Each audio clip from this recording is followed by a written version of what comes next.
Yeah, I can't fix myself. There will always be a screen on my glasses. Until I say that, right? I don't understand. So, hey everybody, and welcome back to another type of review.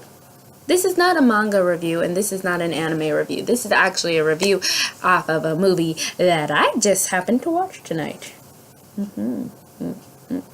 Whatever. And that movie is none other than Fullmetal Alchemist live action. So I don't know when that movie came out on Netflix. I really don't know. But I wanted to do a review because I did just watch it and I kind of wanted to talk about some points. I am an avid Fullmetal fan. When I was younger, I fell in love with Elric. Okay, Elric was my man. I used to go like sneak up.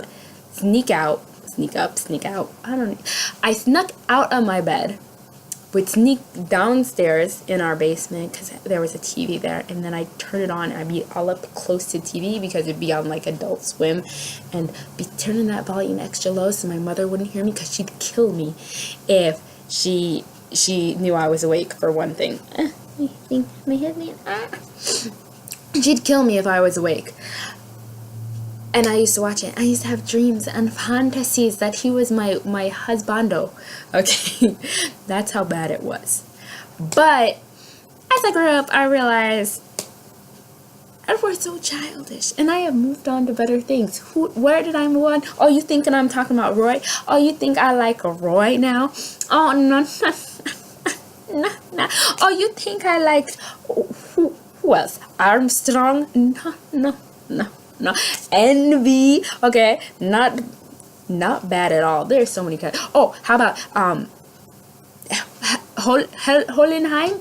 You thought that was my new Hans Bando? I don't think so. I realized I learned from my mistake. Those people, they're not good enough for me. Okay, I am so much better than that. Okay, I fell in love with Al. Anyway, that's not the point. That's not why I'm here. Okay, I'm here to talk about the show that came out. Okay.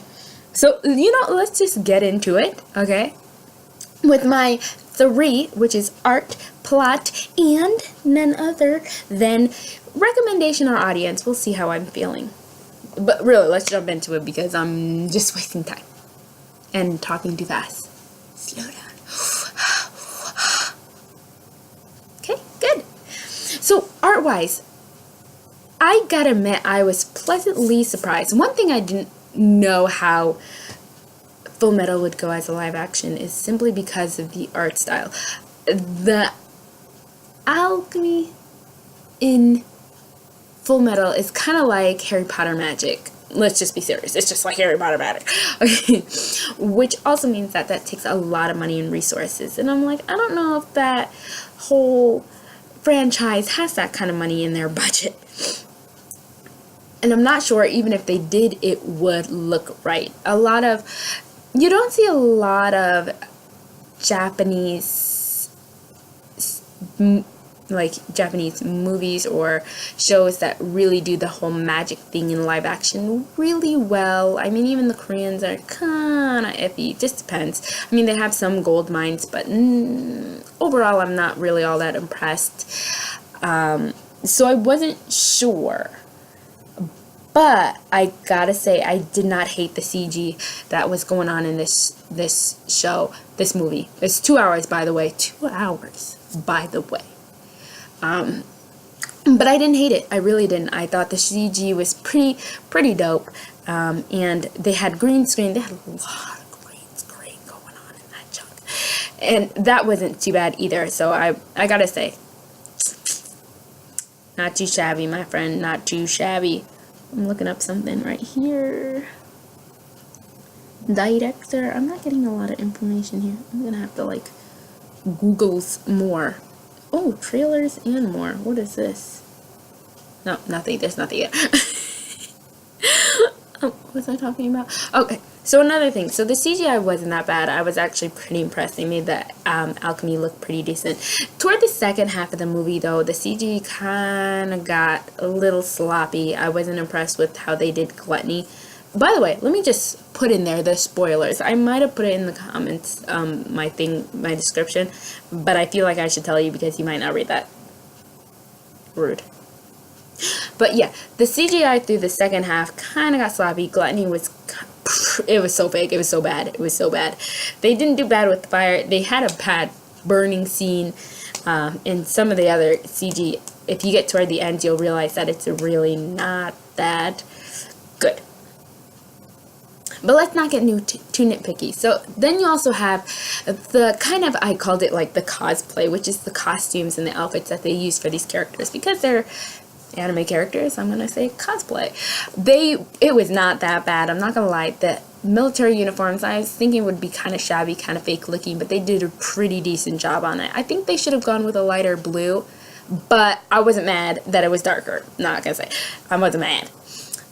Edward's outfit. Fantastic! I love Edward's outfit. It wasn't as plain as I assumed they might have made it because he just kind of has a black with that little white strip.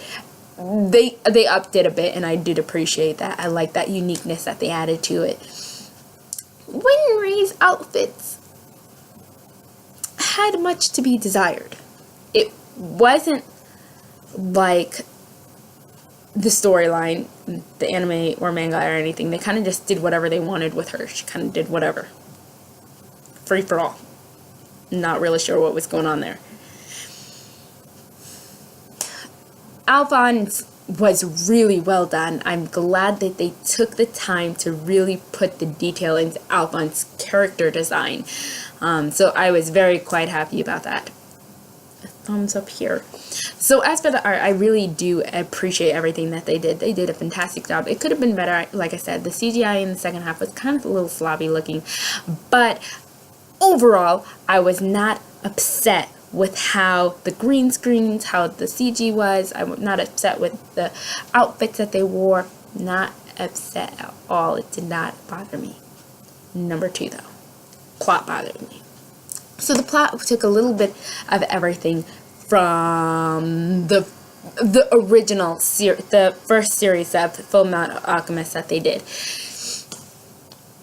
They took a couple arcs from the beginning of that, and I just don't think they did well. I think they it's kind of like, okay, if you guys did not watch Death Note, like the live action that the Americans did, you might not understand. So Death Note that the Americans did kind of did a spin off of the concept of Death Note and kind of made it their own, which wasn't bad for a spin-off.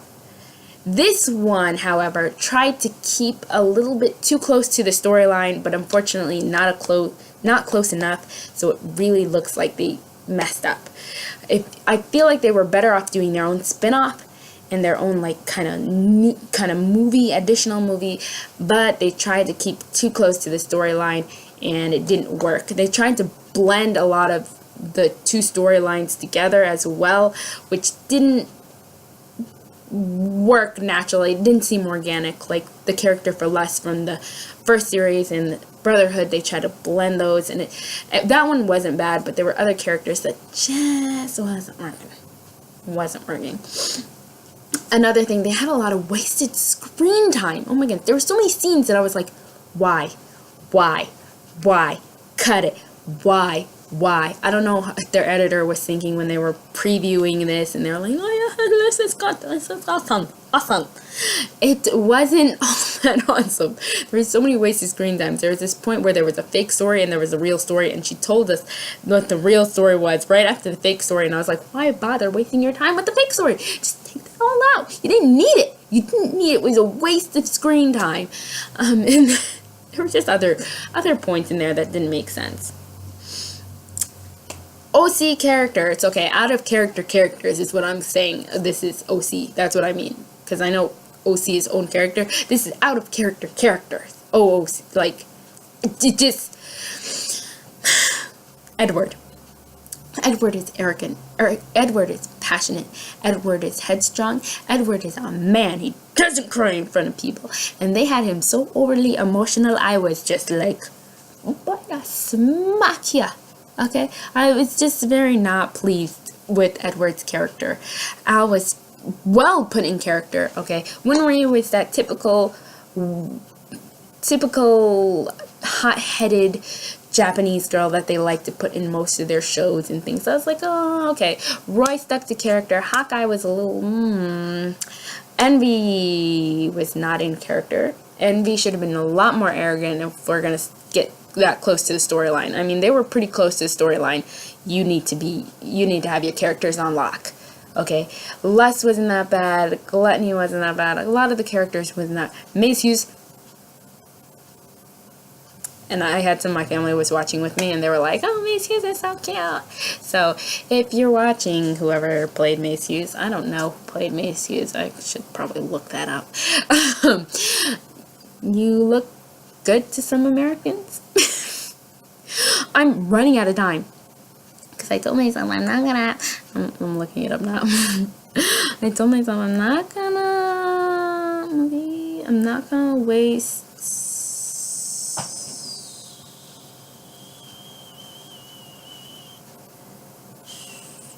67% likes on this movie. Okay. No, it was not Dean Fujioka. Isn't he a musician? Yeah, who did he play? I'm sorry, I need to figure this out. Who was he? Dean Fujioka, if you don't know who that is, he's the guy who sung, who made History Maker for... Who did he play? What in the world? He did History Maker for Yuri on Ice. So I'm just confused here. What? I need to look at this character. Who did he play? I'm so upset now. Oh, man. That's gonna bother me. That is legit gonna bother me. If you guys figure out what character Dean Fujioka played, let me know, because I can't wrap my brain around it. I think it was Mustang. I'm now understanding. It was Mustang. Interesting. There's some people here that I know, like Tsubasa Honda, Ryosuke Yamada, who played Edward.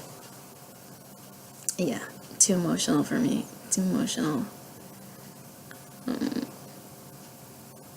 Oh, snap. They don't tell you who was...